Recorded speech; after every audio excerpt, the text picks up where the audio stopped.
Hello, नमस्कार, राधे राधे, जय श्री राम दोस्तों। स्वागत है आप सभी का आप स्टडी के डिजिटल लर्निंग प्लेटफॉर्म पर। मैं ओम प्रकाश यादव एक बार फिर से आप सभी के मध्य उपस्थित हुआ हूं एक और नया सेशन लेकर। दोस्तों, आप सभी को पता है कि हर रोज शाम 5 बजे आपको एक स्टैटिक्स पे क्लास मिलती है और जो यह सेशन डिजाइन किया गया है वह all SSC exam special launch किया गया है। आप सभी को पता है कि जो 20,000 प्लस वैकेंसी आ चुकी है एसएससी सीजीएल की, उनको जो मद्देनजर रखते हुए यहाँ पे आपको हर रोज स्टैटिक्स के मुख्य मुख्य बिंदुओं पे क्लास मिलती है। आज का जो टॉपिक है वह है ज्ञानपीठ पुरस्कार। ज्ञानपीठ पुरस्कार पे आज चर्चा करने वाले हैं। ज्ञानपीठ पुरस्कार 56वां और 57वां जो दिया गया है उस पर चर्चा करेंगे। तो चलिए क्लास को आरंभ करते हैं और चलते हैं। ज्ञानपीठ पुरस्कार भारत का साहित्य में दिया जाने वाले यह सबसे पुराना पुरस्कार है। दोस्तों, जो ज्ञानपीठ पुरस्कार है वह भारतीयों को जो साहित्य में दिया जाने वाला सबसे पुराना पुरस्कार है और सर्वोच्च पुरस्कार भी यह है। अर्थात जो ज्ञानपीठ पुरस्कार है वह भारत का जो साहित्य में दिया जाने वाला सर्वोच्च पुरस्कार के साथ साथ सबसे पुराना पुरस्कार भी है। और जो ज्ञानपीठ पुरस्कार है यह मरणोपरांत नहीं दिया जाता है, मरणोपरांत नहीं दिया जाता है, यह केवल जीवित जो साहित्यकार होते हैं उन्हीं को दिया जाता है। और जो ज्ञानपीठ पुरस्कार 22 भाषाओं में दिया जाता है, 22 भाषाओं में दिया जाता है। और ये 22 भाषाएं कौन सी हैं उन पे चर्चा करते हैं। दोस्तों, जो 22 भाषाओं में यह ज्ञानपीठ पुरस्कार साहित्य के लिए दिया जाता है वह संविधान की 8वीं अनुसूची में शामिल है। 8वीं अनुसूची में शामिल है। दोस्तों, आपको जो यह अनुसूचियां या जो पॉलिटी के जो हमारे चैनल पे आपको मिलती है वहां पे आपको राजेश जी सर है बड़ी अच्छे तरीके से जो पॉलिटी पढ़ाते हैं और उनमें उन्होंने बिल्कुल बेसिक से बेसिक आपको जो अनुसूची हो, चाहे आर्टिकल हो या जो संविधान संशोधन हो, तमाम प्रकार के मुख्य मुख्य जो भी एसएससी जीडी से रिलेटेड होता है उन सभी पे चर्चा करते हैं। उनकी क्लास हर रोज सुबह जो दोपहर में 1 बजे होती है, आप वहां जाकर भी उनकी क्लास देख सकते हैं। संविधान की 8वीं अनुसूची में शामिल सभी 22 भाषाओं पर यह ज्ञानपीठ पुरस्कार दिया जाता है। और संविधान में सबसे पहले जो मूल संविधान था तब 14 भाषाएं उस अनुसूची में थी, फिर उसके बाद 21वां संविधान संशोधन हुआ, फिर 71वां हुआ, फिर 92वां संविधान संशोधन हुआ। इस प्रकार जो भाषाएं जुड़ती गई उन सभी भाषाओं में यह 22 भाषाओं में ज्ञानपीठ पुरस्कार दिया जाता है। और 1961 में भारतीय ज्ञानपीठ के संस्थापक श्री साहू शांति प्रसाद जैन के जन्म दिवस पर इसकी शुरुआत की गई। दोस्तों, आपको एग्जाम में क्वेश्चन इस प्रकार पूछा जा सकता है कि ज्ञानपीठ पुरस्कार किस व्यक्ति के जन्म दिवस पर दिया जाता है, तो उनका नाम है श्री साहू शांति प्रसाद जैन जी। एक बार फिर से बता देना चाहता हूं, श्री साहू शांति प्रसाद जैन के जन्म दिवस पर ज्ञानपीठ पुरस्कार देना आरंभ किया गया। अब तक ज्ञानपीठ पुरस्कार 57 व्यक्तियों को दिया जा चुका है या 57 बार यह अवार्ड दिया जा चुका है। 57वां अवार्ड है जो 2022 में दिया गया, वह है दामोदर मौजे। और 56 इंच की छाती है जो फूफा जी की है, नीलमणि फुक्कड़ जिनका नाम है। 56 इंच की छाती या 56 नंबरी फूफा भी कह सकते हैं। तो चलिए अभी जो आगे अब सेशन होने वाला है उसमें ही चर्चा करेंगे कि किसे 56वां और 57वां दिया गया, इसलिए बने रहिए आज के सेशन में। लास्ट में आपको बताया जाएगा कि 56वां और 57वां जो पुरस्कार किसे दिया गया 2022 में, उस पर चर्चा करेंगे। दोस्तों, 2018 में यह पुरस्कार अमिताभ घोष को प्रदान किया गया जो कि अंग्रेजी भाषा में दिया गया था। दोस्तों, अभी आपको पहले कहा जाए सेशन आरंभ हुआ तब चर्चा की तो कहा गया कि यह संविधान में जो 8वीं अनुसूची में जो 22 भाषाएं हैं उन्हीं पे दिया गया, लेकिन अब यहाँ कहा जा रहा है कि 2018 में यह पुरस्कार अमिताभ घोष को अंग्रेजी भाषा के लिए दिया गया। तो दोस्तों, हाँ, ये एक अपवाद है कि 2018 में अमिताभ घोष को उनको अंग्रेजी भाषा के लिए यह पुरस्कार दिया गया।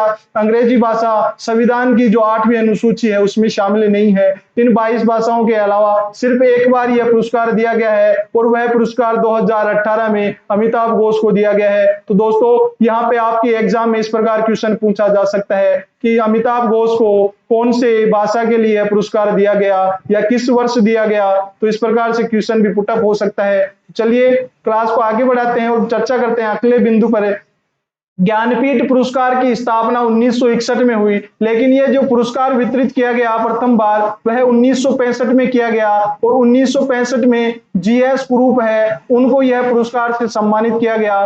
दोस्तों आपको एग्जाम में क्वेश्चन इस प्रकार पूछा जाए कि ज्ञानपीठ पुरस्कार की स्थापना कब हुई, तो वह 1961 होगी, लेकिन जब ज्ञानपीठ पुरस्कार जो वितरित करना आरंभ किया गया वह 1965 में किया गया था। इस प्रकार पूछा जाए कि प्रथम ज्ञानपीठ पुरस्कार कब वितरित किया गया, तो वह 1965 में होने वाला है। दोस्तों अब बात करते हैं कि ज्ञानपीठ पुरस्कार में क्या क्या दिया जाता है, तो इसमें एक प्रशस्ति पत्र दिया जाता है, वाग्य देवी की मूर्ति और 11 लाख रुपए की राशि प्रदान की जाती है। दोस्तों यह जो राशि है आरंभ में 7 लाख रुपए की थी, लेकिन 2012 में बढ़ाकर इसको 11 लाख रुपए कर दिया गया है। जी हाँ, जो आरंभ में 1965 में प्रथम ज्ञानपीठ पुरस्कार दिया गया तब जो दी गई राशि थी वह 7 लाख रुपए की थी, लेकिन 2012 में ज्ञानपीठ पुरस्कार संशोधन किया गया और जो 7 लाख रुपए की राशि वितरित की जाती थी उसे बढ़ाकर 11 लाख रुपए कर दिया गया है।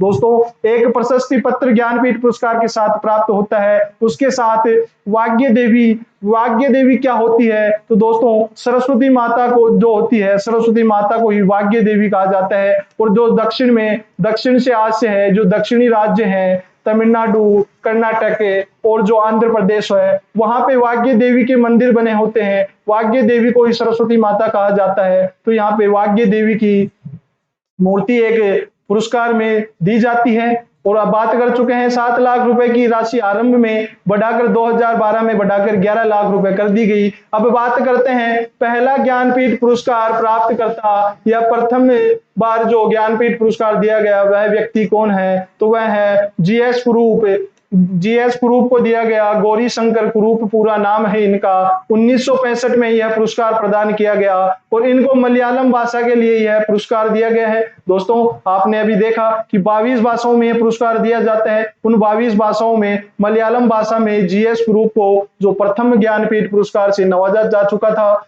उन्होंने जो उनका साहित्य है वो लिखा उपन्यास वह है द बम्बू फ्लूट। और ये द बम्बू फ्लूट में दोस्तों ये है कि पोइमों का कलेक्शन है, जो पोइम होती है उनका कलेक्शन है द बम्बू फ्लूट के नाम से मलयालम भाषा में लिखा गया, जिसके लिए जीएस कुरूप को 1965 में ज्ञानपीठ पुरस्कार से सम्मानित किया गया। दोस्तों एग्जाम में क्वेश्चन यदि इस प्रकार पूछा जाता है कि जो ज्ञानपीठ पुरस्कार प्राप्त करता प्रथम महिला कौन है या प्रथम महिला ज्ञानपीठ पुरस्कार प्राप्त करता कौन है, तो उसमें वो नाम होगा आशापूर्णा देवी। आशापूर्णा देवी को बांग्ला भाषा के अंदर 1976 में जो पुरस्कार दिया गया। दोस्तों प्रथम व्यक्ति पूछा जाए तो जीएस कुरूप होगा और प्रथम महिला प्राप्तकर्ता पूछा जाए तो आशापूर्णा देवी होने वाली है और इनको बांग्ला भाषा में 1976 में यह पुरस्कार दिया गया। दोस्तों अब एग्जाम में इस प्रकार से भी क्वेश्चन पूछा जा सकता है कि हिंदी में पहला ज्ञानपीठ पुरस्कार प्राप्तकर्ता कौन है, तो इस प्रकार से क्वेश्चन पूछा जा सकता है। और आप स्टडी परिवार यह नहीं चाहता कि आपका बिल्कुल यह बेसिक सा क्वेश्चन भी आपका एग्जाम में छूट जाए, इसीलिए आपको यहाँ पे हर रोज बिल्कुल बेसिक से बेसिक बिंदु पे आपको यहाँ पे चर्चा की जाती है, बताया जाता है कि कहाँ से क्वेश्चन पुटअप हो सकता है, उस पर भी चर्चा करते हैं। तो यहाँ पे हिंदी में पहला ज्ञानपीठ पुरस्कार 1968 में दिया गया, जो सुमित्रा नंदन पंत को उनके उपन्यास चिदंबरा के लिए दिया गया था। जी दोस्तों एक बार फिर से बता देना चाहता हूं कि हिंदी का पहला ज्ञानपीठ पुरस्कार 1968 में सुमित्रा नंदन पंत को उनके उपन्यास चिदंबरा के लिए दिया गया था। चलिए आगे बढ़ते हैं और चर्चा करते हैं जो अभी वर्तमान में जो पुरस्कार ज्ञानपीठ पुरस्कार दिए गए हैं 56वां और 57वां ज्ञानपीठ पुरस्कार, उस पर चर्चा करते हैं। आप देख पा रहे हैं कि 56वां ज्ञानपीठ पुरस्कार 2021 के लिए नीलमणि फुक्कन को दिया गया, जो असमिया भाषा में दिया गया, जबकि 57वां ज्ञानपीठ पुरस्कार 2022 दामोदर मौजे को दिया गया। तो दोस्तों अब बात करते हैं इनको याद करने की ट्रिक पर कि किस प्रकार से इनको याद किया जा सकता है। दोस्तों यहाँ पे है नीलमणि फुक्कन, फुक्कन से यहाँ याद कर सकते हैं फूफा जी। और आप सभी को पता है कि शादियों में जब फूफा का रोल किस प्रकार होता है, बड़ा ही गजब का रोल होता है, बिल्कुल 56 नंबरी रोल होता है उनका। 56 नंबरी भी कहा जा सकता है, या 56 इंच का सीना फूफा का होता है। तो इस प्रकार याद कर सकते हैं कि 56वां ज्ञानपीठ पुरस्कार फूफा जी को दिया गया और यह फूफा जी है नीलमणि फुक्कन। फूफा जी से याद कर सकते हैं फुक्कन, इसलिए 56 नंबरी फूफा जी या 56 इंच के सीना वाले फूफा जी कौन है, तो वह है नीलमणि फुक्कन। तो 56वां ज्ञानपीठ पुरस्कार जो दिया गया वह है नीलमणि फुक्कन। तो यहाँ से बड़े आसानी से ज्ञात कर सकते हैं। और दोस्तों नीलमणि फुक्कड़ 56 नंबरी है और जो 56 नंबरी होंगे तो उनके मौज ही मौज होगी और मौज से यहाँ बना मौजे। तो आप देख सकते हैं जो मौजे हैं वह 57वां ज्ञानपीठ पुरस्कार प्राप्त करता है। उनका पूरा नाम दामोदर मौजे हैं। तो इस प्रकार बड़े आसानी से 56वां व 57वां ज्ञानपीठ पुरस्कार हमें ट्रिक के माध्यम से भी पता कर चुके हैं कि 56 इंच का सीना फुक्कड़ नीलमणि फुक्कड़ का होगा और जो फूफा जी होंगे उनके मौजा होंगे, मौज ही मौज होती हैं फूफा के। तो यहाँ से मौजे ज्ञात कर सकते हैं।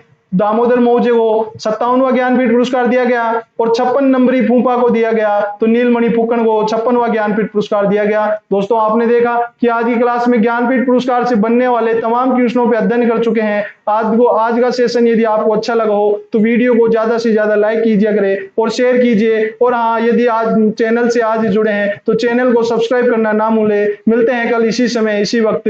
जय हिंद, जय भारत।